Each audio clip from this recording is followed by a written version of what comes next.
সকালটা শুরু করলাম লুচি আর আলুর তরকারি দিয়ে, কারণ সকাল সকাল মা আর আমার মেয়ে যাবে বাপের বাড়িতে।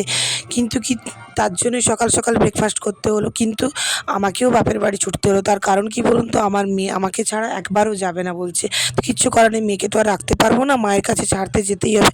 তো মেয়েকে ছাড়তে গিয়েছি, আর দেখুন আমার মেয়ের অবস্থা, আনন্দে নাচতে শুরু করে দিয়েছে। আর বাইরে থেকে আমার ভাই ডাকছে, দিদি দেখবি আয়, বাবা আর আমি কী ধরেছি।